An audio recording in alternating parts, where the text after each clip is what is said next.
Welcome all. I'm Lynn Brown, Chair of the Advisory Council of the Brademas Center at NYU. And we're just so delighted and proud to be here today, both the Brademas Center and the NYU Press, for of our latest book, Civility Unbound, Contesting a Democratic Value.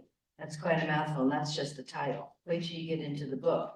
I want to first thank our hostess, Dean Polly Trottenberg, and thank her for allowing us to use Wagner. And the Brademas Center makes its academic home, or is anchored by Wagner, and we're just delighted at this great new facility. And I know she is too, so thank you for letting us be here. And we have a full program, so I will be brief. This project was 5 years in the making. We actually, it arrives on the scene 5 years later at quite a consequential moment. We sort of had an inkling 5 years ago that this was an interesting topic. We thought it was interesting and relevant.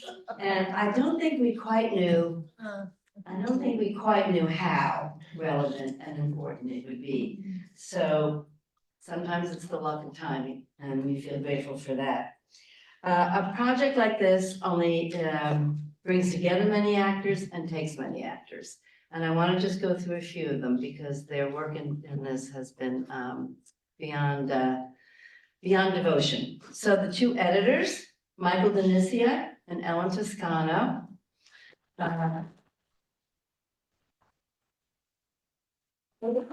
together conceived the topic and how to approach it. And they also curated, I may use that word for you, 17, 4 of whom are here tonight, 17 of very brilliant, insightful minds to offer their various perspectives on it.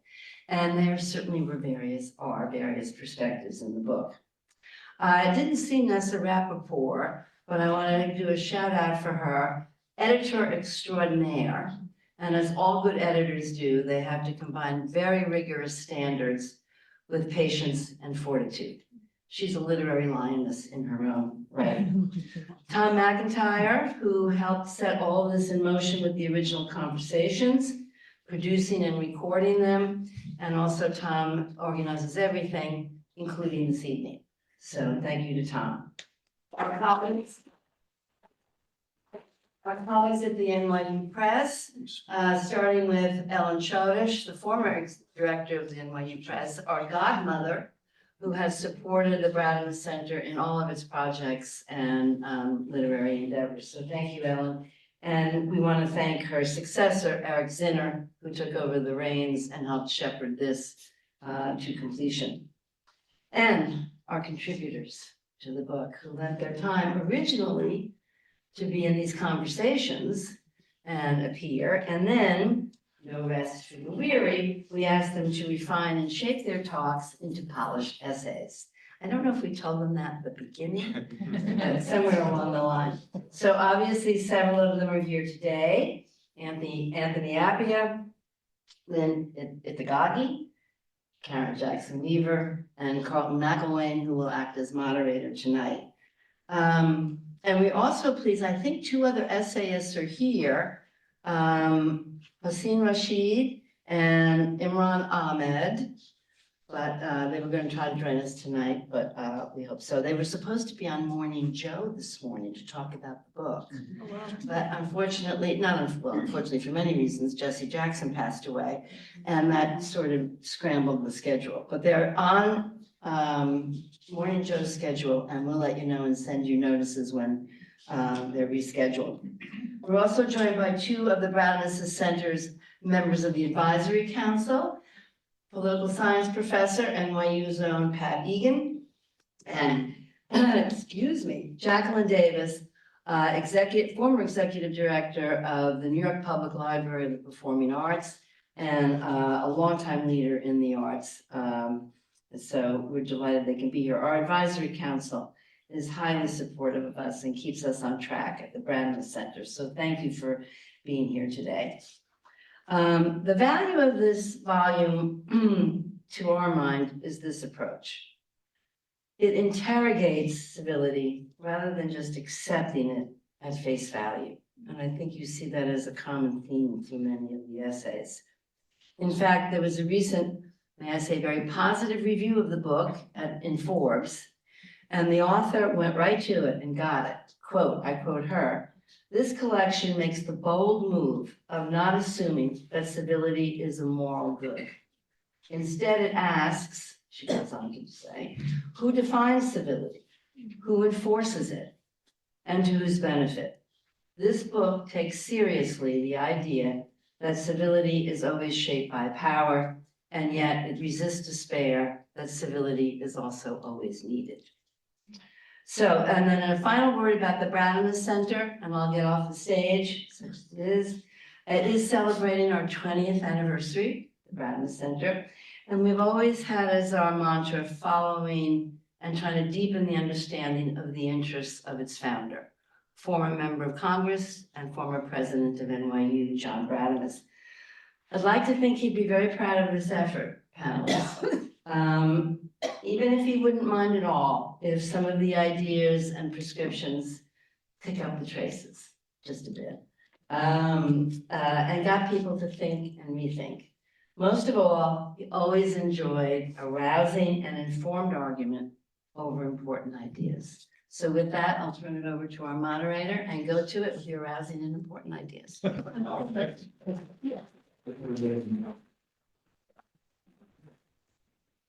Good evening, everyone. Good to be here with you all. It's been a long day for all of us, I'm sure. So we're going to have to make this exciting. We have the panelists who I think will make that happen, and looking forward to you contributing as well. I want to start also by thanking Ellen and Michael for this particular book. Those of us in the room, we know we have put together many of these types of things. They rarely work well, in my opinion.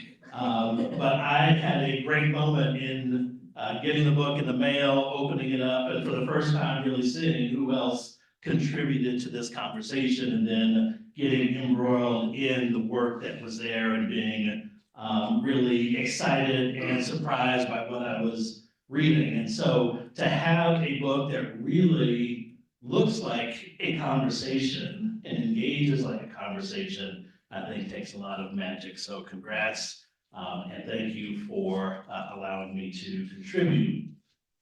We're bombarded every day with new calls for civility. I could give many examples, but I think they're too plentiful and we all know them, so I will skip that.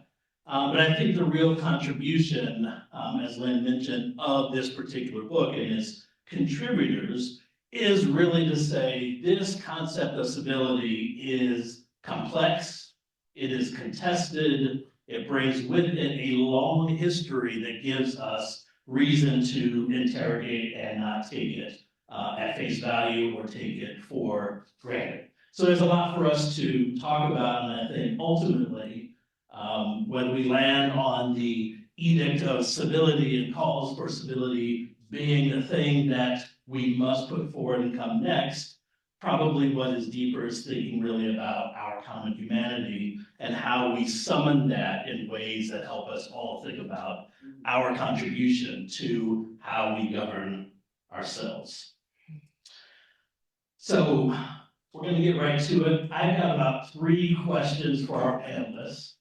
I've got actually a longer list of more, but at least those 3. And then I think we'll open it up for the audience, because I know you all have some questions, comments, etc. And then we'll come back at the end with some wrap up from the panelists. Also, no one told me when this is supposed to be over, so I'm going to take that as a liberty to just continue until we're done. Okay, so I think for the first round, I'd love us to, by way of both introduction and setting the stage, to maybe do a couple of things. I don't know if all of you were like me when I was first asked to take part in this. My response was a little, I said yes because of who was asking. But I think it's summed up in my first 3 words as my contribution, which is civility is for suckers. And that was my first thought when I was asked to do this, and it was a kind of, why are we talking about this? Why is this even real or useful? So in your introduction, I'm curious, what was your first response to being asked to engage on this particular topic? And then help us define the terms of debate a bit. When we talk about civility, from whatever position and perspective you want to go there, what are we really talking about? Should we go with volunteers, or maybe we'll just start with Kwame, and then we'll come down the road? I knew it was a mistake sticking the sit at the end here. I mean, so I'm a humanist, and so when somebody says a word like civility to me, I think about where it came from, and I think keenness, citizen. I think so. Presumably, civility is how citizens should treat one another. Then I noticed that we have another word like civil, which is polite, which turns out to be the Greek for civis. So there's this idea that we should be polite to each other as fellow citizens. And my first thought about that is that's wrong. We should be respectful, but that can include doing things that people don't necessarily count as polite, because because sometimes the only way to make clear how strong your view is to state it firmly in a way that you know will upset the other party because they strongly adhere to some other view. But unless we sort of lay our views out on the table, I don't think we're treating each other respectfully. So the first thing I would say is, it's a good idea etymologically, but a terrible idea politically to associate civility with politeness. Thank you. And I think a lot of our conversation revolves around those holes in some way. Thank you. So for me, in terms of my research and my work, I turned 18 in 1992 when there was the Los Angeles civil unrest. And for me, I was trying to make sense of it when I went to the East Coast and was suddenly the authority on what happened in Los Angeles, wrongly, of course. So, I kind of realized that I had spent a lot of time thinking about this. And so when it came time to write my dissertation, write my book, I was really thinking about racist or racial civility. I was thinking about these kinds of negotiations between and among not only individuals in terms of interpersonal relations, but then in terms of intergroup politics. Black Asian conflict was a big kind of political firestorm at the time. Also, this kind of construction of it as a race riot. So for me, when I was thinking about civil racism, my book, I was thinking about how this demand for civility, the preservation of civility, was in order to delay racial equality. So for me, in terms of what I was contributing or what I was thinking about civility, is when it is denying, delaying, or deferring equality or humanity or dignity. I'm always struck by when there are calls for civility, because it always seems to be elite, sort of a top-down, or someone who has a little bit more power, because that is sort of something that is imposed on those who are subordinated or oppressed. I hear often, from those kinds of groups historically and in the present moment, they want equality, equity, humanity, a recognition of their humanity, or dignity. It's never civility. So I was curious about that divide, right? Like that, on one hand you have civility, and then on the other you have these demands from folks who we're looking at in terms of the bottom. So that kind of defined for me kind of how I would orient and frame civility in my projects. So I'll jump in here and really highlight the connections between civility and citizenship. And I'm really grateful to Ellen and Michael for this project, and Ms. Charlton and others who said, I loved the plurality of ideas and discussion and how it stands for this. And I think that actually epitomizes what the Academy represents. And so my work, my lens and praxis and approach to this is looking at civil rights women. And what's so interesting is when we talk about this idea of civility and citizenship, they operated, I think, in a way that really amplified what it means to embrace American democratic values. What we often have not heard or known, and people have come up to me, since the book has been launched and they've heard about the essay, and they have said to me, well, we weren't aware of this history. We didn't realize the role that women played in the movement in this particular way. And what they did was they made this connection between civility, but they also stressed the importance of what it means to be a citizen. What are your rights as a citizen in terms of voting, in terms of having representation? And what they were able to do was to create citizenship schools. And they used the Constitution to teach people who are illiterate so that they can understand not only how to read, but what the Constitution meant to them personally. So you're talking about a group primarily of disenfranchised African Americans in the South during the 1950s. These women were able to create transformative opportunities through citizenship schools and to help people understand, not only are you somebody, which is what the late Jesse Jackson used to say. I think it's interesting that today is the day that he's passed away. And many of the women that I write about worked with him. So for me, today is it's an interesting day that we're having a launch. And so what they represented, I think, in terms of civility and citizenship was really kind of calling America to the carpet to say, well, if we're talking about citizenship, is that for everyone or is that just for some of us? And I think what the women did was they educated and empowered people who were disenfranchised. They use citizenship schools, they use civic education, they use leadership development as transformative tools. And so often we don't know, it's not in the history books. And so I'm excited to not only have this chapter, but this past year I've been writing, I've been in a discussion library at Harvard University, which is a phenomenal repository of archives. And so you'll be hearing more, but I'm excited that this is coming out more and more.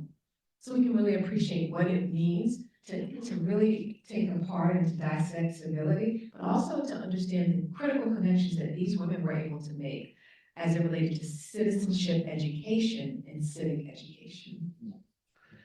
Thank you for that. It anticipates my next round of questions, which is that all of you have a kind of inflection point, a case study that animates your perspective about civility. And so I would love for us to talk more about that, why this case study, what does it do for you to sort of animate the contradictions or the things that we can learn, et cetera, from this concept of civility and what it is and what it should mean for us.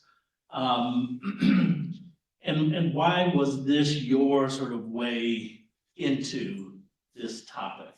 And so, Karen, if you don't mind, I would love for you to continue more. And particularly, I love the way I read the essay and started with a little bit of, I wasn't mad, but the first part starts about this education, the civic education, that had a lot to do with self-help and making sure folks knew what their responsibilities of citizenship were and really focused on being who they needed to be as citizens.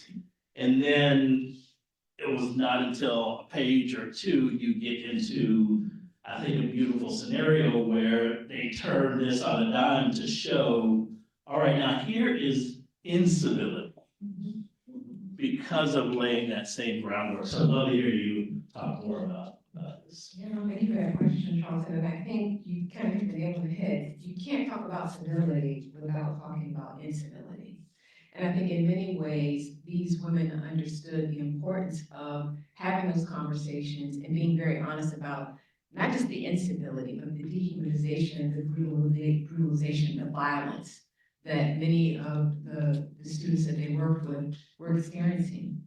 And for me, it was not just the research and the archival work that I was able to do that amplify the work that these women did.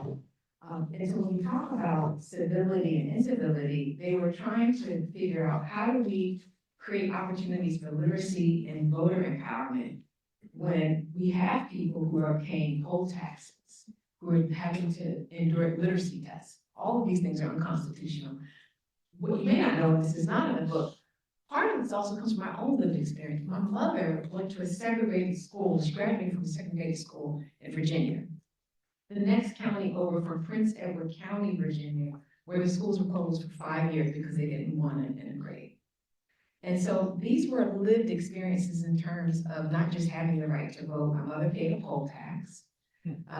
So these are not just things I'm reading about. I'm remembering as a child, my mother telling me about these ways that American society functioned and the way she had to kind of maneuver.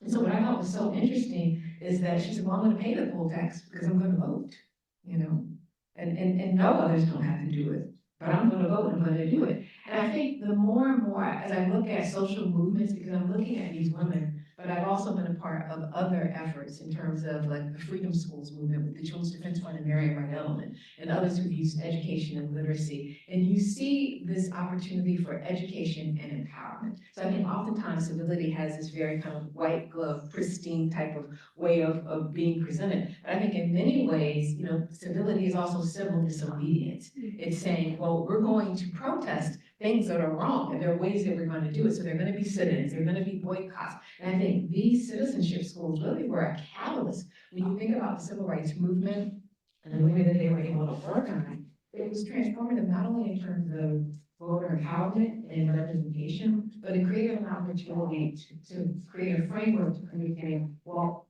we're not the only ones being disenfranchised. Women are being disenfranchised. So there's so many other groups, I think the women's movement, when you look at Black Lives Matter, there's so many other movements that have benefited from this model of education, civil disobedience. And so it's not that it's this kind of pristine thing that is cute and you know, quaint, but I think what it really does is it calls to question, who is a citizen? What does it mean to have the rights as a citizen? And I think what these women were able to masterfully do is to amplify the dichotomy of the differences. Why is this one group having to pay poll taxes, having to do literacy tests, and this group is not? And so I think they were able to really shed light on that in a way that has not been announced in American history. Yeah, thank you for that.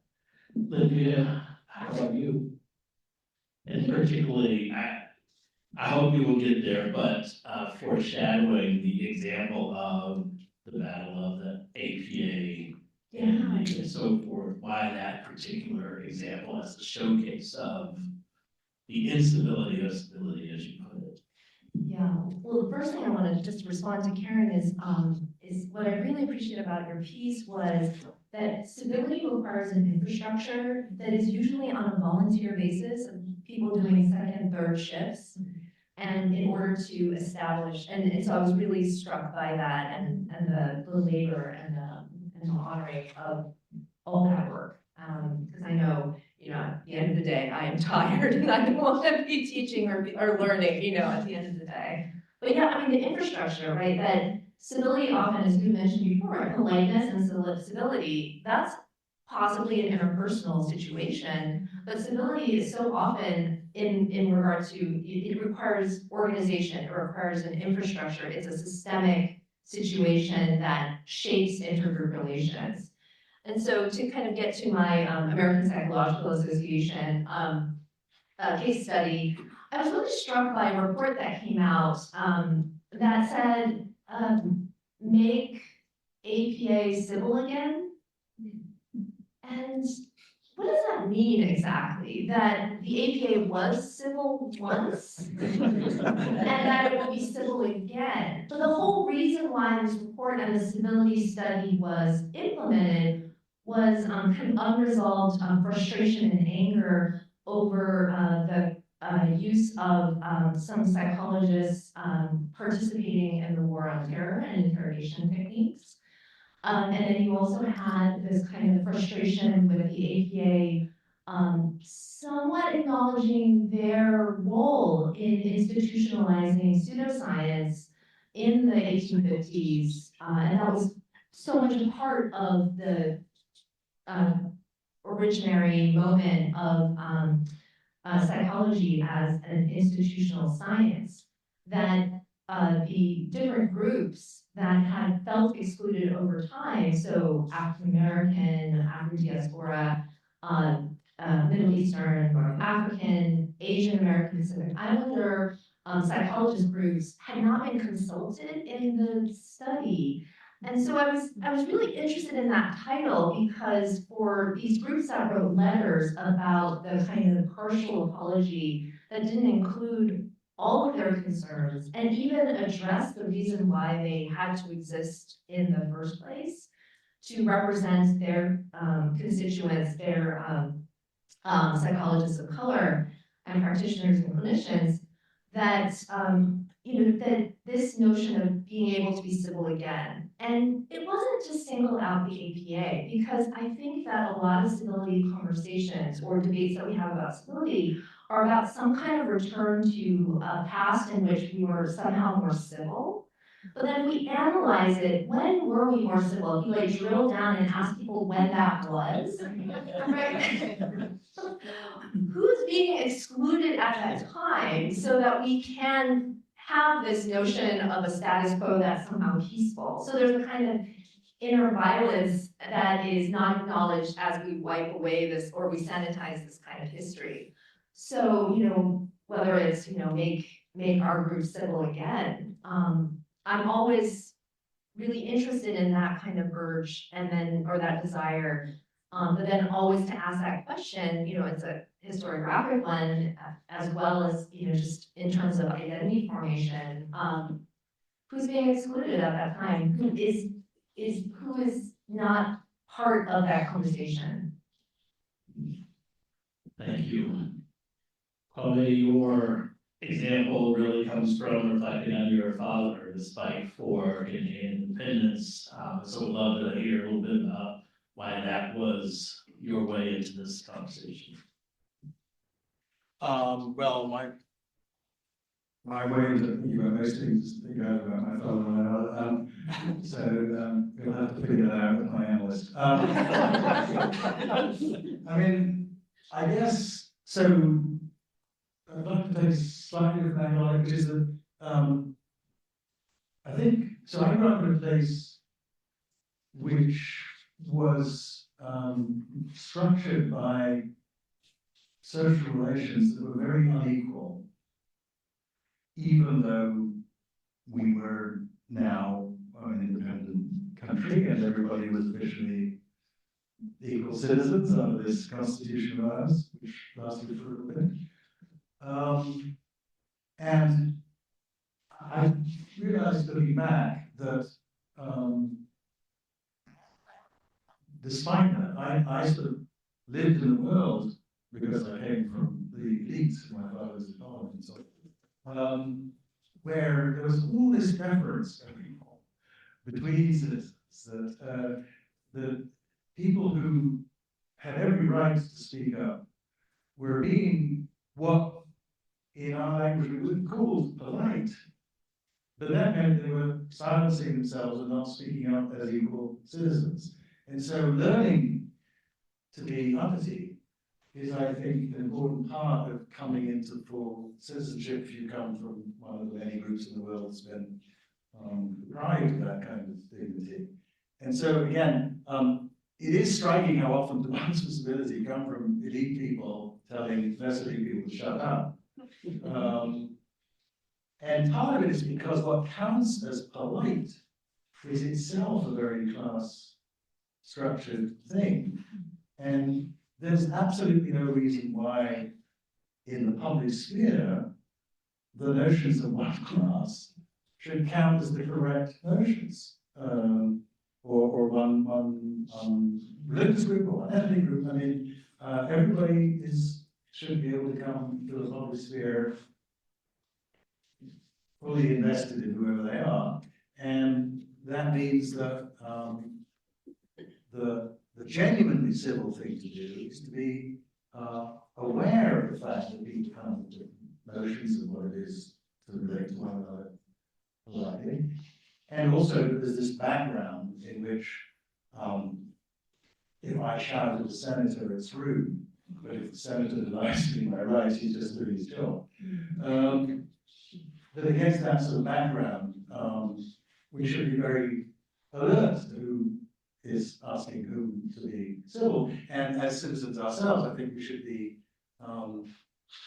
open to learning from each other about how other equal citizens, think it's appropriate to relate to us as equal citizens. And that may not suit the assumptions of one group or another. But that's life in a democracy. I mean, life in a democracy is a matter of adjusting to not getting everything you want, you and yours want, adjusting to the fact that there are other people here who want different things and that we have to negotiate together.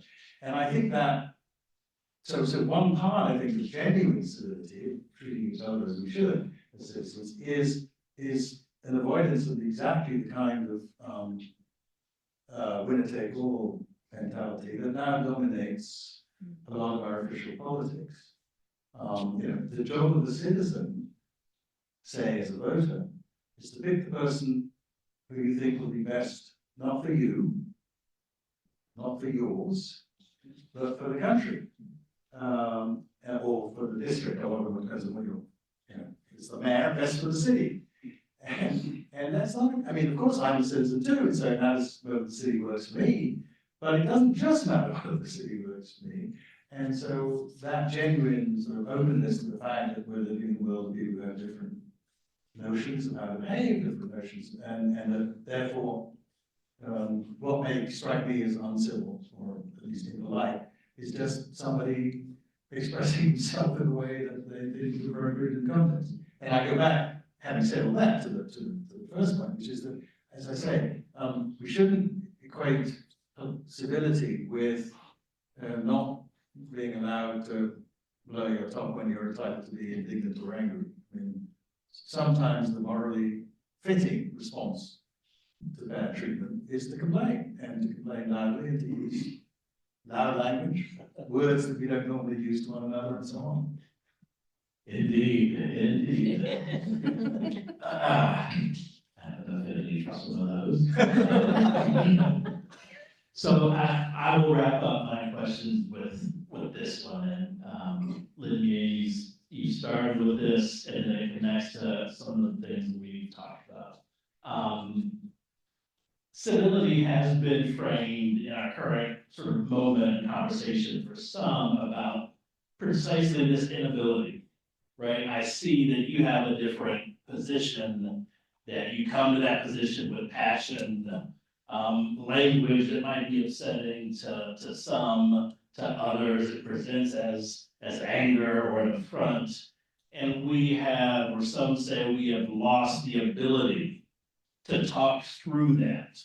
And particularly being on a college campus and thinking about this for our students and younger generations who we sometimes say they haven't built that muscle to talk in this way through past differences in productive ways. So here's my question. We talked a little bit about the sort of nostalgia of there were better days when we talked and everybody understood and things all worked out. And I think we know that that panacea was not real. But is there something about our generation, our past, that did something different, that made things just a little bit better in talking about how we engage to get what it is we need or want, that we want to sort of bequeath or implore new generations of folks to think about more or build a skill or competency around? Anyone want to take that one? I'll jump in here because I'm thinking about two aspects related to this. I'm thinking in the historical context, and I think one of the reasons why these women were so successful is because they understood the importance of holding space for differing views. It was a multi-ethnic, multiracial, multi-generational framework in a grassroots setting. So when you have that kind of plurality, you're going to have people that don't agree. And you can disagree without being disagreeable, right? Or at least that's what they believed. And I write about this in the book. I talk about, administratively what that has meant in terms of that model. And so we briefly left, you were at Princeton, and I was starting as a dean, and then you came in at NYU. And I would always send philosophy students your way, so thank you for administrating and taking care of me. But over the course of time at the Kennedy School and even here at NYU, with the work that we did in terms of really helping people to understand, having these difficult conversations, that's been a part of my career and my work. Because I think so often, particularly when we're talking about public service and we're talking about public affairs, are students equipped as global leaders to listen and hear differing perspectives that may not be something that they agree with or find alignment with? And I think one of the people who was really, really good at this, the late John Lewis, he called him the conscience of the Congress, right? So across the aisle, people would always say he's the one person who kind of bring people together, and you can have these conversations. I think we've lost that art in many ways. I think there's so much, people want to say what they want to say, but are we really holding space for differing perspectives? And are we able to kind of listen when someone doesn't disagree? It's kind of like, well, I don't have to agree with you. I understand what you're saying, but maybe I can learn something from your perspective. Maybe you can learn something from my perspective. I think that's what's missing. And I think if we have the kind of plurality that we saw with the women, and if we create those spaces, do we have representation in terms of class, in terms of race, in terms of gender? Do we have the kind of spaces that allow us to see the silences that may be there? And I think so often we're not aware of that. And I think if we're going to move to a point of unpacking civility and understanding what it means, we have to be very, very mindful of the kind of representation that our spaces have. I think that's kind of the call to action for each of us, right? To say who's not here, whose voice is not being heard. Well, what do I need to do in terms of my blind spots? And so I think that really is an opportunity for us to think about ways to be generative and to do critical listening. That's really hard to do, particularly when you disagree with people. And we've lost that. We've gotten away from that. And there's such a toxicity and there's just this kind of this behavior, I think, that really does not allow us to grow and to kind of be challenged outside of our comfort zones. So I would love for us to kind of take that on as a wholeness and take away from this, to see how we can challenge ourselves personally. Thank you for that. Very,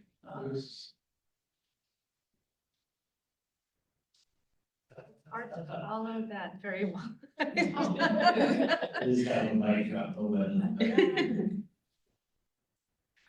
I mean, when you were speaking, I was definitely thinking about the listening. And I think right now the talking, and I see this in my classrooms, I see this on my son's social media, right? That it's about the talking, it's about the entertaining, it's about taking up space. And there's really no props or status for listening and these spaces, as well as the patience for it and the patience to construct it. So I don't know if this means a whole different model in our kind of, capitalist efficiency and being fast or something along those lines. But that's kind of my first reaction in terms of that. The other thing is kind of reclaiming. I mean, for me, I'm always thinking about like historically what civility was. And because I firmly believe that civility as well as incivility is in the eye of the beholder. So I'm curious who the beholder is, and then what is their kind of bar of civility. So even in the present moment, for instance, might be controversial, is like, what is the civility that exists today? Now, we might have moved in one direction or the other, but there is a kind of civility that exists today. So we were to take it on its face in terms of this loudness, this talking, this exclusion of certain voices. What if we were to just take that as the new civility, and where do we go from there? So akin to like make our society civil again, or is it to reconstitute some kind of new society. It's a tough one, because on one hand, you have stability, and then you have instability that surrounds it, because we do look at the kind of history of it. You can't have stability without the violence that surrounded the city-state that had stability, or the citizens, or the civilization that was encompassed.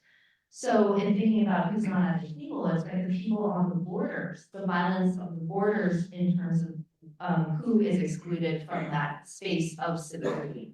And so, you know, I really struggle with that in terms of thinking like that I want more stability. That's just kind of my knee-jerk reaction. It seems to be an ethical proposition, but yet it means the construction of an uncivil space somewhere out there. It means the construction of people who are not going to be part of the civility that I imagine. And so that kind of is my my exhortation to my students, to all of us really is how the violence of these borders, the instability that exists so that we can be civil, and create these spaces of civility. You know, what do we do with that? Well, I'm not going to try and repeat that line of thought. It's already been very eloquently expressed. But, I took you to be inviting us to think a little bit about the thought many people now have that there's a kind of resistance to listening within the university that leads to deplatforming and that kind of thing. And I think that kind of deplatforming is a relatively recent phenomenon within the university. But notice what's new about it. It's that students and people who are not very powerful in the university are exercising a kind of power to shut people who have been invited to the university up. The university has always been a place that didn't listen to everybody. There were always people that were not, they weren't deplatformed because they were never platformed. We were always believed students allowed to speak in the classroom, on campus, and so on. And necessarily so.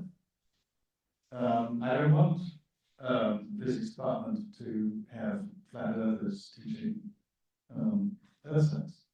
So university has to have views about what, who can say what where. And so I'm not rejecting that. I'm just pointing out that the complaint about deplatforming, which I share. My own view is there are lots of people in our civil world, in the world of American civic life, who have views that it's painful for me to hear, but I'd like to have them heard, and then we can argue with them within the spaces of the university. So that's the civility of being willing. It's not about speaking; it's about listening, as you said. That's the citizen who's willing to listen to things that she doesn't want to hear, or doesn't want to hear, she doesn't enjoy hearing. And I listening to people articulating views that I think are. I don't mind people disagreeing with me, particularly, though some people do. But I do dislike. I don't want the reason it's painful to hear people saying things like, this is someone who doesn't get something very basic and important, and I don't understand how they could be missing it. And it's painful to think that I'm bound to them as fellow citizens, and so we're stuck with each other. And the only civil thing to do, the only civic thing to do, is therefore, because they're there and I'm here, is to try and make sense. Not to come to agreement, we're not going to come to agreement, but at least to understand what it is that leads them to say the things that I don't enjoy hearing. And you have to be willing to do that, I think, and especially in a university, because our fundamental task, despite what some of my colleagues think, is to understand things. Indeed. I think those are great words about listening. So I think I hope all of you will take homework Carrie gave you. I didn't give it to you, Carrie gave you homework. But I think it's good homework to think about, particularly that piece around listening and what that means for understanding, helping strengthen our muscle to do the thing that is a prerequisite for both understanding or finding any kind of common ground.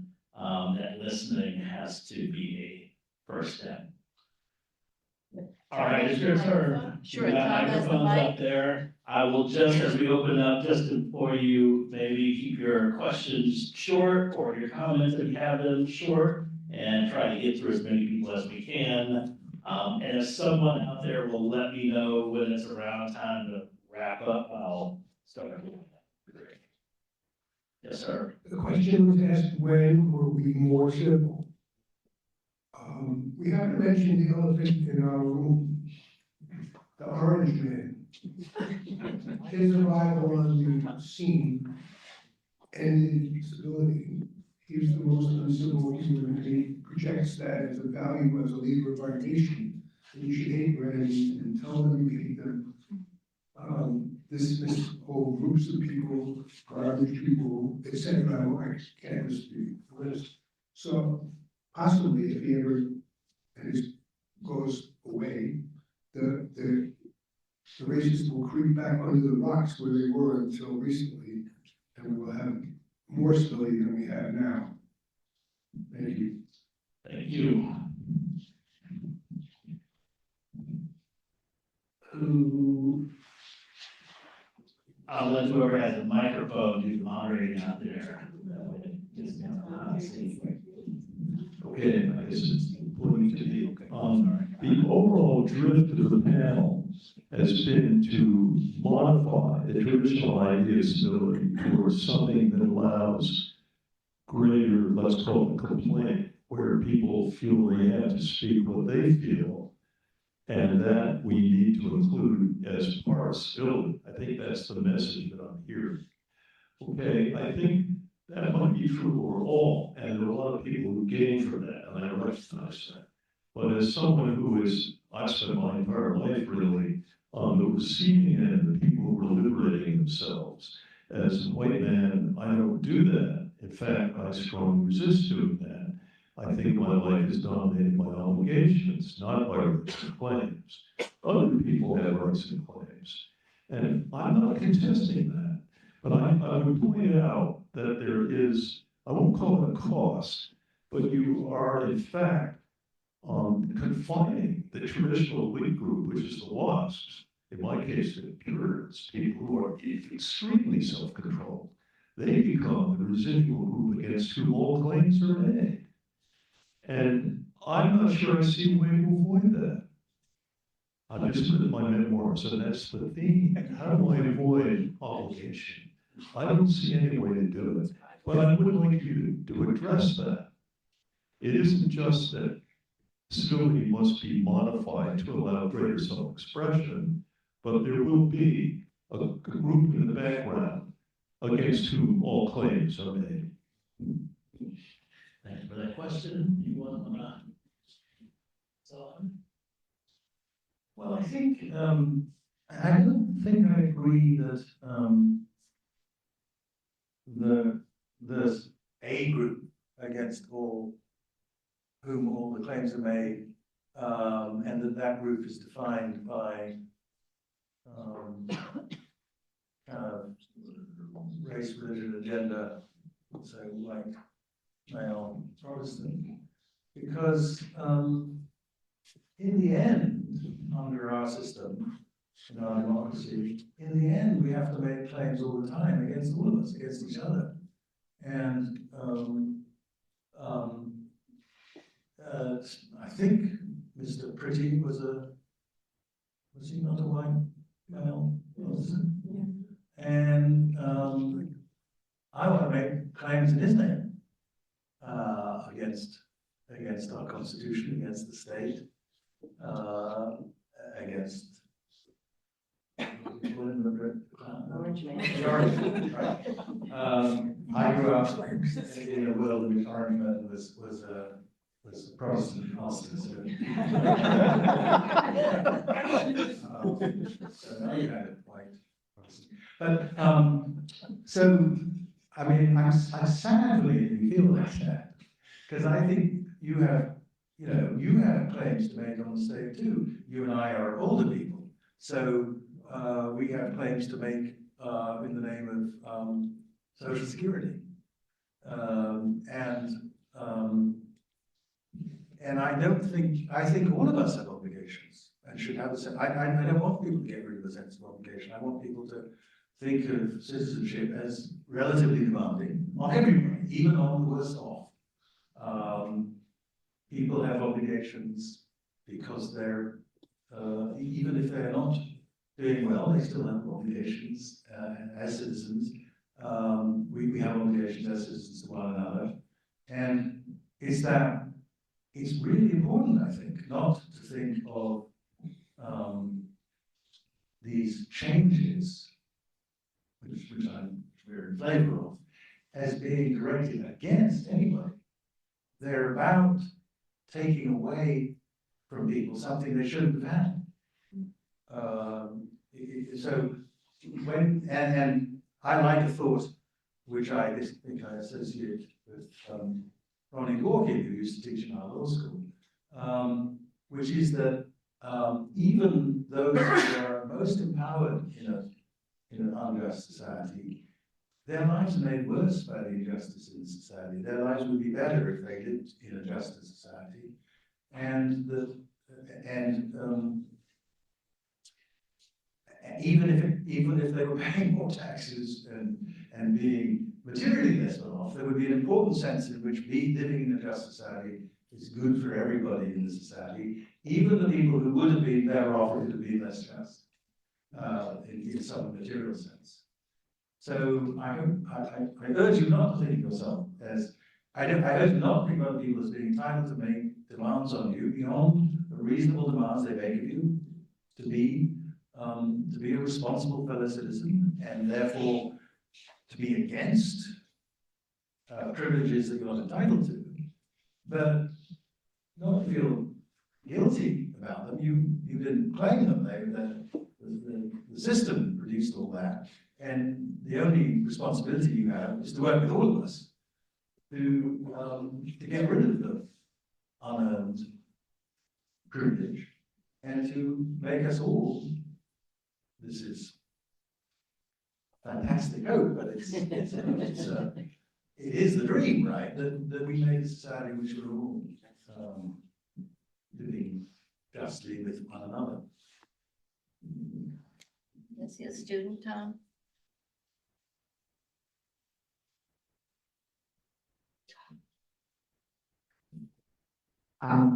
Thank you for the very stimulating conversation. So from what I took away from the panel and the conversation was that hearing everyone's response, it seems that civility is somewhat subjective because there have been varied responses to the first question. And I'm curious if there's, as the previous person who asked the question said, there are contexts in which someone who is marginalized can use language or tactics or strategies that might be somewhat outside the established norms of civility as defined by power.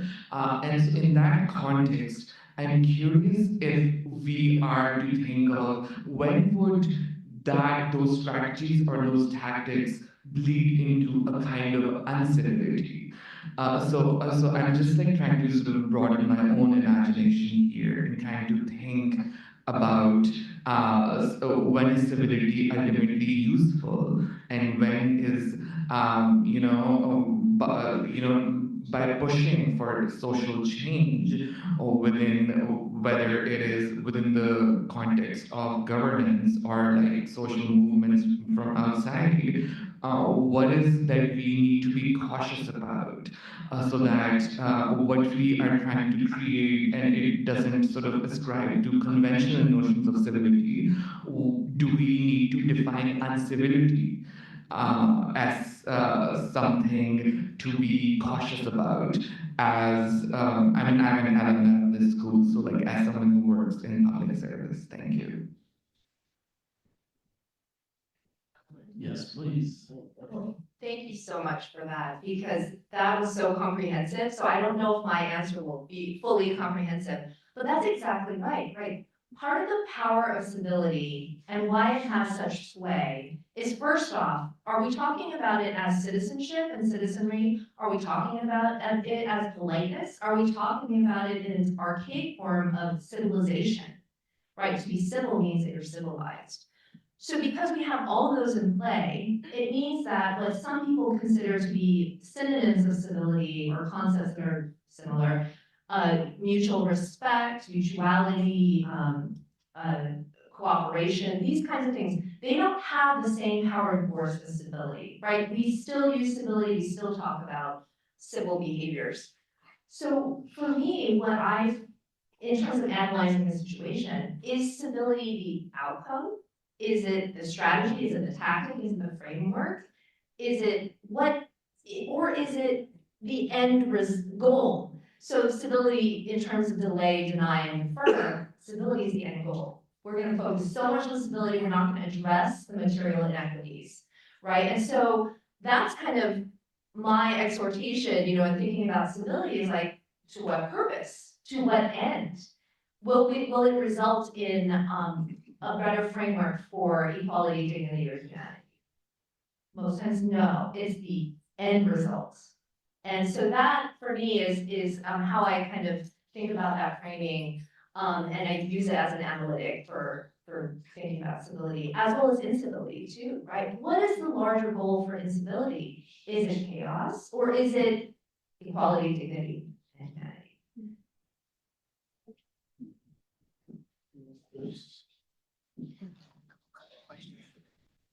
Could I just say one quick thing about that, which is that seems to me that when you're thinking strategically, there are always questions about whether civility is going, whether politeness is going to work. So it's not a good idea to do it in certain instances where it will lead you, for example, be alienated from the vast majority of your fellow citizens. You've got to pick your moment, as these women in civil rights movement. You've got to pick your moment in a way that moves things forward, and that can be quite hard to. So the fact that I don't think that it's as well morally required to be polite doesn't mean I think it's strategic to be rude all the time. Sometimes it's strategic to be courteous. That's another word with an interesting etymology, right? And it comes from behavior appropriate to a court, meaning a hof, a prince's court, which is why the German is coming from the same word in German. So I think it's very important, having actually given permission for people to be implied.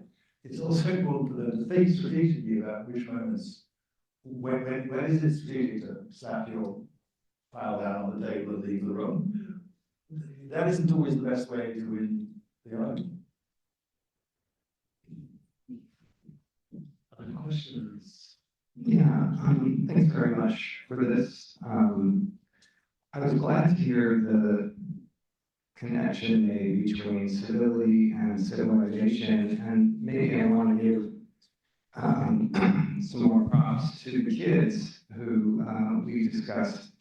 You mentioned building their muscle for this kind of thing, and I wonder if we could think larger in terms of civilization with respect to just that task, because it does seem to me we're in a different historical conjuncture with respect to teaching this older idea of civility against a background of ethics or a form of life. Because one of the lessons I think that students are learning is that the civilization within which they live does not seem to be self-sustaining. Right? There are a lot of ways and a lot of powers out there that aren't just oppressing people, but they're undermining the conditions of life itself. And so ecological crisis, the climate crisis last year, carbon dioxide went through the roof, record number, right? So these are the kinds of parameters and frames in which we might, evoke or educate our students into civility. But the civilizational background of what it means to be civilized, I think, is much more fragmented for them than it might have been for on a global scale, probably never before. Maybe the nuclear threat kind of introduced this kind of thing, but I wonder if people might speak to that or address that kind of different context in which an 18 or 19-year-old I'm teaching at NYU might be sort of asked to be more civil about problem solving. I can jump in here, and it actually, thank you for that question, and I'm very grateful for the other questions as well, which I think actually kind of tie into them in this particular way. And when I'm thinking about civility, I'm also thinking about citizenship, and for me, not just in a historical context, but also what does it mean now? And I'm thinking, particularly for this generation of college students, there's this ever-present, I don't call it concern, but I would say that there's this very real focus on citizen well-being, right? Or at least for me, that's what I'm thinking about citizen. What does it mean in terms of the well-being for the citizenry? So you have increased climate anxiety, right? Mental health and wellness is in kind of in a post-pandemic context. So there's a lot of cumulative, since 2020, let's say, right? Like the last 5 or 6 years, there's a lot that has happened in terms of moving college age population, student faculty staff across the gamut. And so when I'm thinking about civility, I'm coming to the conversation with the hope that we're talking about citizen well-being. And I mean that holistically. And so we may disagree about what that looks like, but I want to talk about what do you agree about? What are some of the things that we need more of? And so this question about our current administration and leadership, I think we're at a point now where we're having to ask some really difficult questions about our current political climate, what that has meant for our global higher education, not just here in the US, but what that has meant across the globe. And so it does require a different kind of conversation. And I loved your question because it, for me, indicates our students are thinking about this in a very sophisticated way. And they, I think, are much closer to actually solving some of the issues are than our current generation. They are really willing to come to the table and to understand the complexities, the sophistication, and really trying to think about, well, what does it look like to have citizen well-being for the seniors? What does it look like to have well-being for college students? And so I think we're seeing the new mayor of New York and other political developments that show that voters are trying to at least articulate through the ballot, this is what we want to see. And so I think we're in a different moment. And when we talk about civility, part of that, I think, encompasses what does it mean for citizen well-being? What does it mean in terms of my personal mental health and well-being, my community, the state that I live in, economically, politically, socially? That's very broad. And I think the question that you asked really pushes us to kind of grapple with that in a way that we haven't, to understand in the current moment that we're in 2026, with the post-pandemic context, with the mental health issues, with the current political climate, how are we equipping college students, how are we equipping the faculty to really move and act in a different way so that in 2027, we're not doing the same things that we did in 2026. We're really preparing ourselves for a new way of being that is vibrant, that has vitality, that brings us the kind of wellness that we want. Because really, frankly, we're all done, with the past and the things that have come along with it. There's kind of this fatigue, if you will.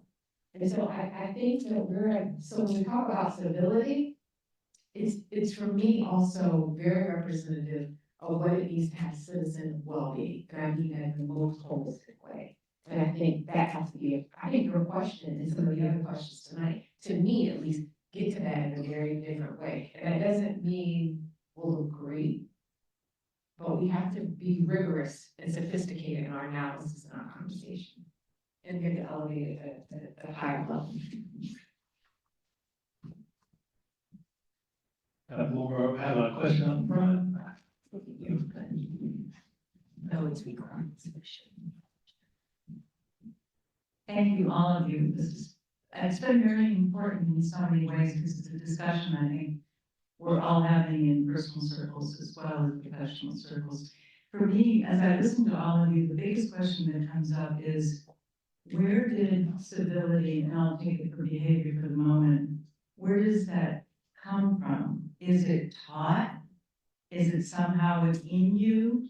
And no matter what your surrounding is like, and I'm asking that question because what I'm seeing a lot more of in the last couple of years is people responding in a different way than I have seen in the past. Rudeness, quick, difficulty being able to communicate. And I wonder if that is the pattern that we're seeing on a national leadership level that is causing this kind of permission to be acting that way. Because for me, civility means not necessarily graciousness. I want to be able to really argue. But I don't understand whether we are taking this from that's the way I always was and that's the way I'm going to be, or whether it really comes from something where you are taught a certain way and you're going to stay that way.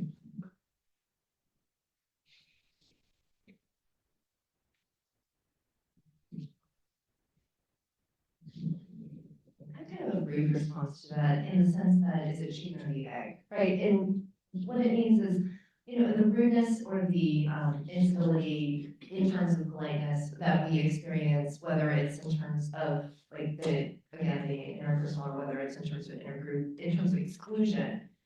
Like when we see this on a daily basis, right, we get weathered. I mean, there is this kind of notion that we get tired of it. And then the question is like, do we belong to the society in which this is happening? And I think that's what a lot of folks like. So on one hand, I can pose that we are entering maybe a new phase of civility or a new kind of norms, civil norms in society. But on the other hand, right, that what you're identifying here is this kind of constant rudeness or this constant impoliteness that we're experiencing, the attacks on people, the ad hominem attacks, right? Like that it shows a kind of exclusion from this new society. So the question is does that exclusion then lead to the rudeness, or does the rudeness lead, or you see what I'm saying? And right, and so what does it mean when a body is thought to move through space and it's identified as uncivil? And then are there certain notions of behaviors that could they ever be considered to be civil? So there's various kind of permutations that I think about this, but I mean, really, the importance of politeness and rudeness, on one hand, right, that is maybe secondary to the question of the exclusion from this society that we experience on a daily basis. And, to really think in terms of the interpersonal and then also the intergroup. I mean, so I don't want to discount like what you're talking about, and because it's happening right now, is that we have this kind of disjointed sort of feeling that this is not the America that I want to be part of, maybe. In this world, and in this kind of incivility or these new standards, like we don't know how to move through them, and it is this kind of new shift. I don't have any answers for that, but I just wanted to kind of point out the way in which, like, even these small things, and other people have talked about it in terms of implicit bias or in terms of microaggressions or even just plain aggressions, but they do have this kind of additive force where we do feel this that we do not belong, and that is a form of disability, right? That we feel this exclusion that is not a legal one, maybe because we still possibly can vote, or we have other kind of markers, but we feel this affectively, or we feel it emotionally, that we're not part of this society, that somehow we're a part of, in that way. One last question.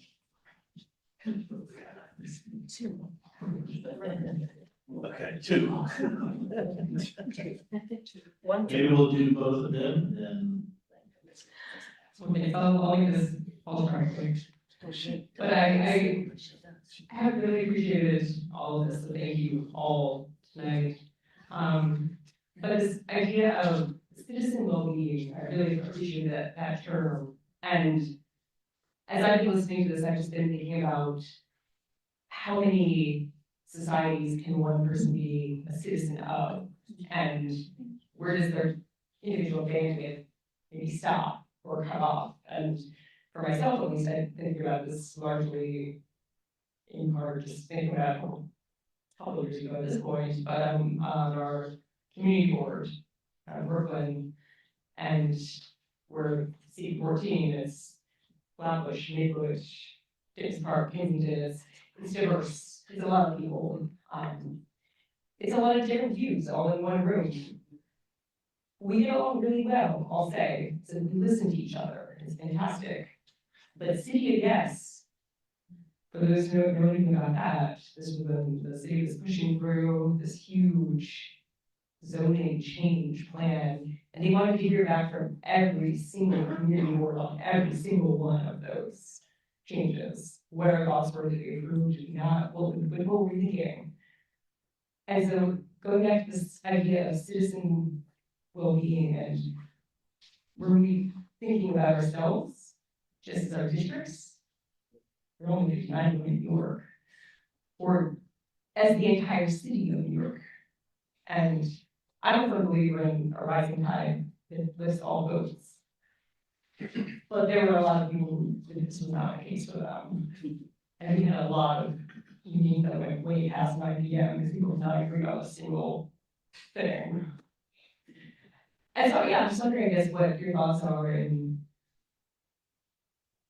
when people are obviously involved in some level, like the individual, just their block, just their building, their schools, these smaller communities and larger and larger and larger. Where is there a mental cutoff or a bandwidth issue or multitasking where you can't be as effective? Yeah. Thank you. Next question. Last question. So, my question is, how does civility handle frustration? So when we talk about the civil rights movement, you have people who are frustrated, who've been civil for all these years, for 100 years after, 1865, and we're not making any movement. And today you have people who are like, we've been complaining about abortion for years, and the border is going crazy. We've been civil for all this time. So how does that? How should civility handle people's frustration before it bubbles up to the point where we have today? I'll look right there to that. Don't give up. Giving up is not an option. And I think that stick-with-itness, that not just the civil rights women, but when we talk about Jesse Jackson and others, they were relentless. And I think, so when we talk about this, when I mentioned citizens' well-being, it's also tied to an orientation and a collective consciousness and being deliberate and intentional and kind of saying, well, what does it look like to be well? And the question that you raised made me think of something. How many of you took civics? Like, raise your hand if you took civics in elementary school or grade school. Do y'all remember civics? Right? Okay, right. So that used to be, I mean, it may have been taught in different ways. I'm not talking about the efficacy or the excellence of the curriculum. That's right. Or the saying, but civics. That's not something we really teach anymore, right? Civic education.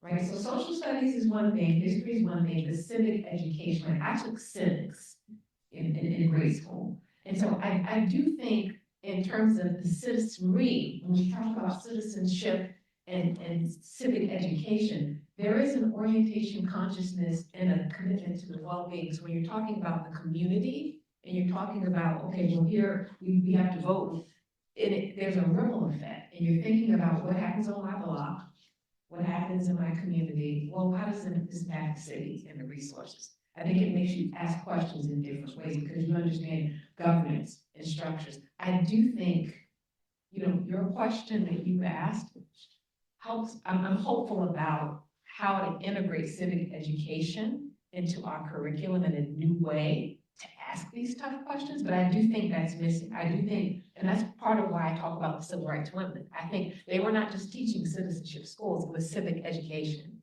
and it was for everyone. It was to empower people who were disenfranchised, but they welcomed everyone. They said, no, you need to know, you need to know the Constitution as well. And if I want to just take my time tonight, I used to know this by memory, but I just thought there were some words, the preamble. Do you all remember the preamble? We, the people of the United States, in order to form a more perfect union, establish justice, ensure domestic tranquility, provide for the common defense, promote the general welfare, and secure the blessings of liberty, and so on and so forth. Right? So this idea of collective well-being, we the people, civic education, how do we not get frustrated? Well, we're striving for perfection. We may not get there, but we cannot give up. And we have to be really committed about what does that well-being look like. I think that's what's been missing for me in our current contemporary political landscape. Well-being is an afterthought. And our college students and our high school students, they're seeing that. They're seeing that we haven't done, our political leadership, and in some cases, education and other sectors have not been as intentional and deliberate in the well-being piece of it. And so I think they are really making us ask those tough and sophisticated questions that are needed so that maybe we can come to a solution sooner. But I want us to kind of come back to that civic education and the lessons that come from that I think are really timely and important. Thank you, and maybe I will close out with just a word that it brings some of these things together and couldn't help but think back to a conversation probably about a year ago back in Tulsa, Oklahoma, being there with our new academic site that is there. It's a place that I spent 15 years of my life, left, and never, ever thought I would go back.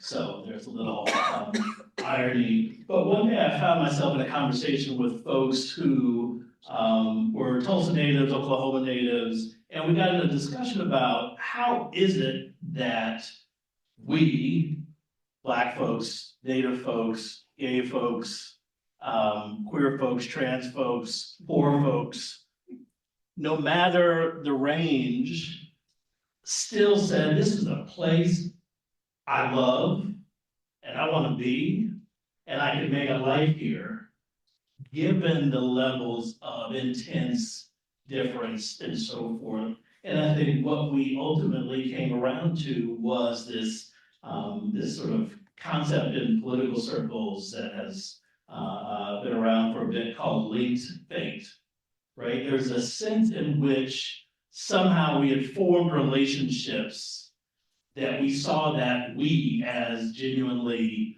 we, and there was some connection that helped to blunt the, I listen to you talk and you're so far apart, but there's still something that says, I can still listen to you.